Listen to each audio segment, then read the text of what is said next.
अतिशय क्षेत्र, सिद्ध क्षेत्र और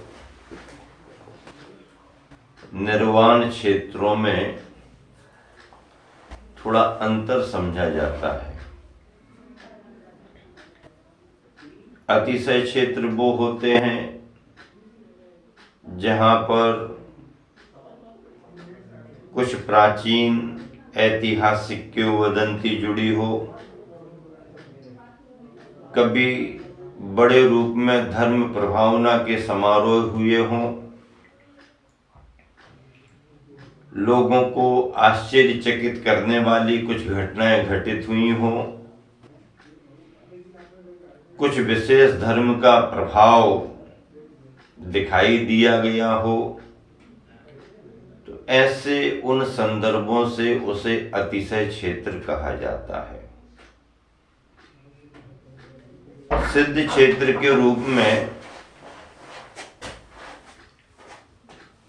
मुनिजन जहां से मुक्ति प्राप्त करते हैं, उन स्थानों को सिद्ध क्षेत्र कहते हैं, निर्माण भूमि भी कहते हैं। लेकिन तीर्थंकर भगवंतों की निर्वाण भूमि अपने आप में सिद्ध क्षेत्र तो है ही, कल्याणक भूमि विशेष रूप से मानी जाती है। तीर्थंकर भगवान पंच कल्याणकों से समन्वित होते हैं। अंतिम निर्वाण कल्याणक जिस स्थान से भगवान का होता है, वो भूमि भगवान की निर्वाण कल्याणक भूमि मानी जाती है। वैसे तो सभी तीर्थंकरों के जन्म का नियोग अयोध्या नगरी और सभी तीर्थंकरों के निर्वाण का नियोग सम्मेद शिखर का रहता है। पर आप सभी जानते हैं कि युगादि पुरुष आदिनाथ भगवान ने अष्टापद निर्वाण स्थान चुना। उन्हें अष्टापद से मुक्ति प्राप्त हुई, कैलाश पर्वत। बांसपूज भगवान चंपापुरी से, नेमिनाथ भगवान उज्जैन गिरी गिन्नार जी से और महावीर भगवान पावापुरी से। शेष 20 तीर्थंकर भगवंतों ने सम्मेद शिखर से निर्वाण पद पाया। ये इस 24 में हुआ। अभी हम सभी ने अंतिम शासन नायक भगवान महावीर स्वामी की निर्वाण स्थली पावापुरी की वंदना की और आप सुन ही रहे हो कि पावापुर आने पर हम सभी ने कैसे कैसे शुभ भाव पूर्वक धर्म प्रभावना के कार्य किए। पावापुर भूमि इतिहास प्रसिद्ध भूमि है। बिहार प्रांत में है। इसी बिहार प्रांत में भगवान के शेष कल्याणक भी संपन्न हुए। महावीर भगवान के सारे कल्याणक यानी 5 कल्याणक बिहार प्रांत में ही हुए। गर्भ जन्म कुंडलपुर नगरी, दीक्षा कुंडलपुर नगरी के निकट का उद्यान संडवन, केवल ज्ञान स्थली जृंबिका ग्राम के निकट रिजुकूला नदी के किनारे,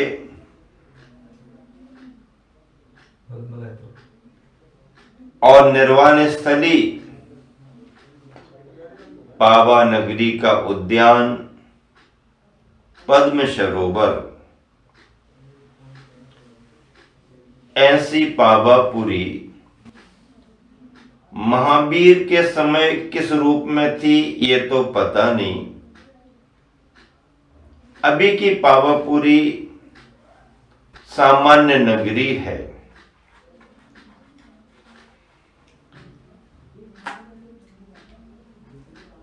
हम तीर्थ भूमि मानते हैं, हम निर्माण भूमि मानते हैं, हम पवित्र भावों से आते हैं, तो हम ये चाहते हैं कि यहां पर सब शुद्ध शुद्ध ही हो, शुद्ध शुद्ध ही दिखे। लेकिन ग्रस्त जन आते हैं, ग्रस्त जन अपनी आवश्यकताओं के अनुसार साधन सामग्रियों का उपयोग करते हैं,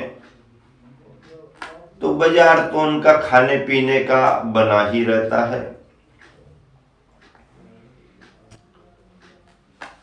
बाजार के रूप में बाजार है, लेकिन अंदर जाने पर जल मंदिर में मूल निर्वाण स्थली जिसे माना गया है जल मंदिर, वहां पर विशेष रूप से शुद्धता का ध्यान रखा जाना चाहिए।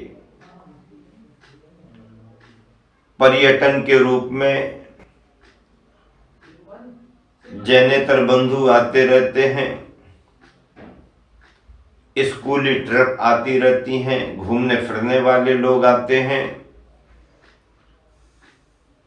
जूते चप्पल पहन करके अंदर जाते रहते हैं। इन पर कोई ना कोई रोक तो होनी चाहिए। ये वहां के प्रबंधकों को, मैनेजमेंट को ध्यान रखना चाहिए। पवित्र भूमि है, पवित्र स्थल है। दूसरी बात मेरे ख्याल में ये आई, हम मुनिजन हैं, त्यागी वृत्ति हैं, पिच्छीधारी हैं, महावीर के जीवन को भी जानते हैं, उनके दर्शन को भी जानते हैं, उनकी फिलॉसफी को भी जानते हैं। चाहे दिगंबर हो, चाहे श्वेतांबर हो, सभी भगवान महावीर स्वामी के कथा कथानकों को जानते हैं, भव भवांतरों को जानते हैं। जैनी है इसलिए हमें विरासत में मिला है, हमारे लिए उतनी आवश्यकता नहीं है। लेकिन देशी विदेशी जैनेतर बंधु जो भगवान महावीर स्वामी के नाम से पर्यटन क्षेत्र के रूप में या यात्रा के रूप में या परिभ्रमण के रूप में पावापुरी तक आ रहे हैं, भगवान महावीर स्वामी के नाम पर आ रहे हैं, जैन तीर्थ जल मंदिर के नाम से आ रहे हैं, उन अजैन बंधुओं को महावीर भगवान का कुछ परिचय मिलना चाहिए। इतने दिनों में मैंने ऐसा कहीं नहीं देखा, ना कहीं पाया गया कि आते जाते जैनेतर बंधुओं के हाथ में कोई एक छोटी सी बुकलेट दे रहा हो या कोई छोटा सा फोल्डर दे रहा हो, या फिर मंदिर परिसर में, चाहे श्वेतांबर मंदिर परिसर हो, चाहे दिगंबर मंदिर परिसर हो, चाहे जल मंदिर परिसर हो, कहीं पर मुझे नहीं दिखा कि महावीर भगवान के जीवन से संबंधित कोई परिचय हिंदी और इंग्लिश में लिखा हो।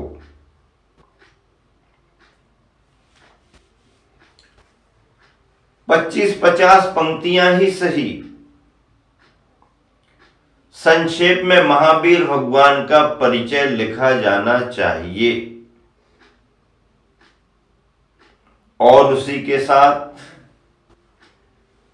उनके मुख्य सिद्धांत, उनकी शिक्षाएं भी उसमें लिखी जानी चाहिए।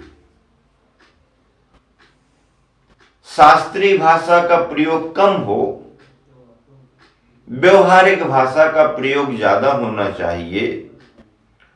और इस तरह से महावीर भगवान के प्रमुख सिद्धांत, महावीर भगवान की प्रमुख शिक्षाएं इस रूप में अगर कोई बोर्ड तैयार होता है और वहां लगाया जाता है तो यह भी एक बहुत बड़ी सेवा क्षेत्र की और तीर्थंकर भगवान महावीर की होगी। मुख से सारी बातें सभी को नहीं समझाई जाती,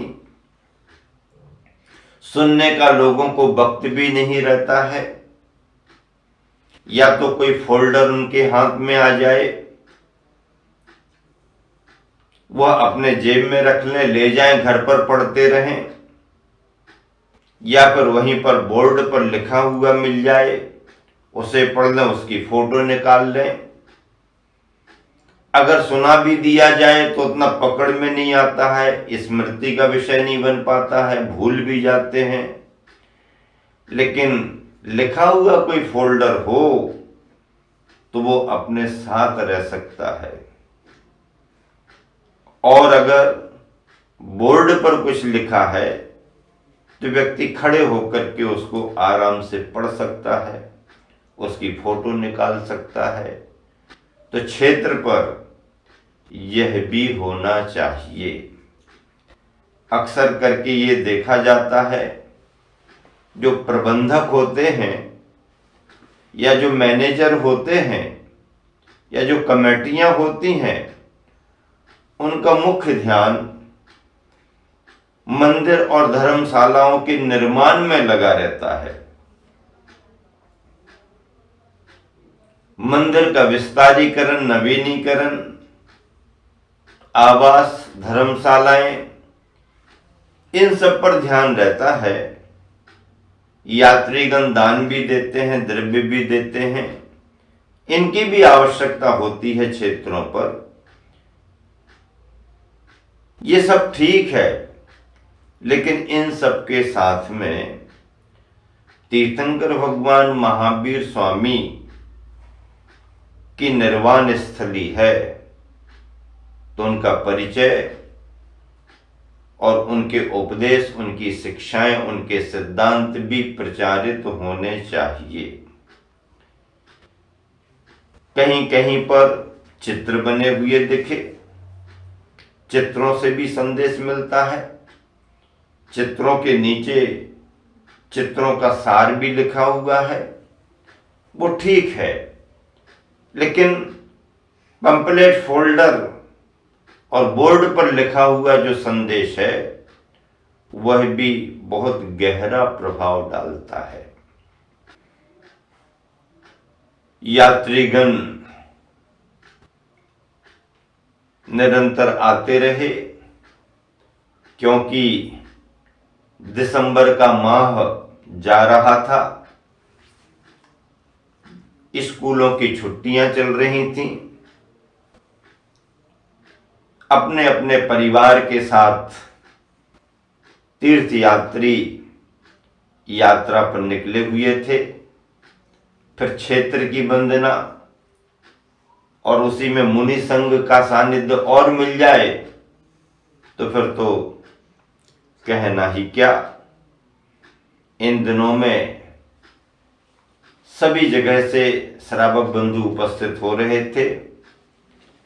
विशेष रूप से कटनी से सिंगई अजित कुमार जी, गोल्डी सिंगई का परिवार उपस्थित हुआ, आहार दान में सम्मिलित हुए और इस तरह से उन्होंने भी विशेष रूप से शांति धारा का लाभ लिया। अब वही कल्पना बार बार मन में आती रही वही भावना बार बार मन को प्रेरित करती रही कि वह कार्तिक का महीना कैसा होगा और वो अमावस की तिथि कैसी रही होगी, जब अंतिम शासन नायक वर्धमान महावीर स्वामी सब कुछ छोड़कर, समो शरण को भी छोड़कर योग निरोध करने के लिए इस भूमि पर आ गए। भूमि पर आ गए कहा जाता है, किंतु केवल ज्ञानी भगवान भूमि का स्पर्श नहीं करते। वह अंतरिक्ष रहते हैं, अधर में ही रहते हैं। धरा का स्पर्श उनके शरीर से नहीं होता। ऐसे महावीर भगवान प्रतिमा योग से खड़े हो गए, ध्यानस्थ खड़े हो गए और अघातिया कर्मों की प्रकृतियों को अंतिम शुक्ल ध्यानों के द्वारा नष्ट कर रहे, नष्ट कर रहे, नष्ट कर रहे। द्रव्य कर्म, नौ कर्म, भाव कर्म सब जिनके निकल गए, सभी तरह के कर्म निकल गए। त्रिविध कर्म मल वर्जित सिद्ध महंता, ऐसे सभी प्रकार के कर्मों से रहित होकर के शुद्ध निरंजन कर्म मुक्त होकर के एक समय में ऋजु गति से 7 राजू ऊपर सिद्ध शिला में जाकर के विराजमान हो गए, अनंत काल के लिए विराजमान हो गए। फिर लौट करके उनका आना संभव नहीं, सिद्ध बन गए, सिद्ध बन गए, शुद्ध बन गए। अनंतानंत काल के लिए अब वह वहीं पर परम आनंद का अनुभव करते हुए विराजमान हैं, विराजमान रहेंगे। और उन्हीं के ठीक सीध में नीचे बैठ करके उनकी वंदना करके अपार हर्ष का अनुभव हो रहा है। अपार हर्ष का हम सभी ने अनुभव किया, जहां बैठ करके वंदना की, चरण स्पर्श किए, जहां बैठ करके सामूहिक ध्यान किया, ठीक उसी की सीध में वहीं पर, वहीं से सीधे सीधे भगवान महावीर स्वामी आज भी सिद्धालय में विराजमान हैं।